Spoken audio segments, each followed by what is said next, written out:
قضائے حاجات کا عجیب وظیفہ جو اکابر سے منقول ہے، انتہائی طاقتور وظیفہ ہے اور بالکل آسان وظیفہ ہے۔ اکثر لوگ اپنی پریشانیوں کے لیے، مصیبتوں کے لیے، کاروباری الجھنوں کے لیے، رشتوں کے مسائل کے لیے، عدالتوں اور کچہریوں کے جھگڑوں کے لیے اور بہت سے دوسرے مسائل ایسے ہیں جن میں سلامتی کے لیے کوئی وظیفہ پوچھتے ہیں۔ ان کے لیے عرض یہ ہے کہ آپ نے سورۃ الضحیٰ کو پڑھنا ہے۔ اس کے اول میں بھی 11 دفعہ درود شریف پڑھنا ہے اور اس کے آخر میں بھی۔ انتہائی مختصر اور آسان وظیفہ ہے۔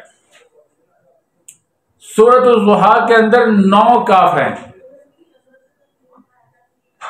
سورۃ الضحیٰ کے اندر 9 کاف ہیں، چھوٹے کاف۔ ہر کاف کے اوپر آپ نے 9 مرتبہ یا کریمو پڑھنا ہے اور یہ وظیفہ آپ نے 7 دن کرنا ہے۔ انشاءاللہ العظیم 7 دن میں آپ کی پریشانی دور ہو جائے گی۔ آپ کا جو مقصد ہے، جو کام ہے، اللہ رب العزت اس کو پورا فرما دیں گے۔ اگر 7 دن میں وہ مسئلہ حل نہ ہو تو پھر آپ نے ہر کاف کے اوپر پہلے 9 دفعہ یا کریمو پڑھا تھا، اب 18 دفعہ پڑھنا ہے، پھر 7 دن یہ عمل کرنا ہے۔ تو اس کے اندر انشاءاللہ جو کمی کوتاہی رہ گئی ہوگی اللہ تعالیٰ وہ بھی دور فرما دیں گے۔ اگر پھر بھی آپ کا دل چاہے کہ آپ اس کو مزید کریں تاکہ آپ کا مسئلہ اچھے طریقے پر حل ہو جائے تو پھر آپ نے ہر کاف کے اوپر 27 دفعہ یا کریمو پڑھنا ہے۔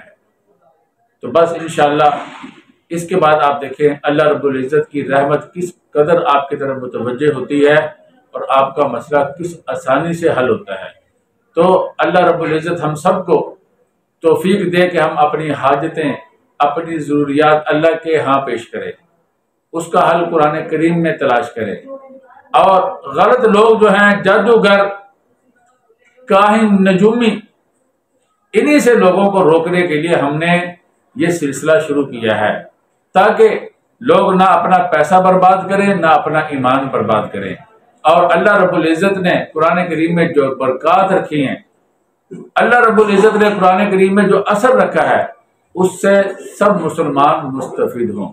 اب دعا کیجئے اللہ رب العزت ہم سب کی تمام پریشانیاں بھی دور فرمائے اور جتنے بھی لوگ بیمار ہیں سب کو شفائے کاملہ عاجلہ مستمرہ عطا فرمائے۔ وآخر دعوانا ان الحمد للہ رب العالمین۔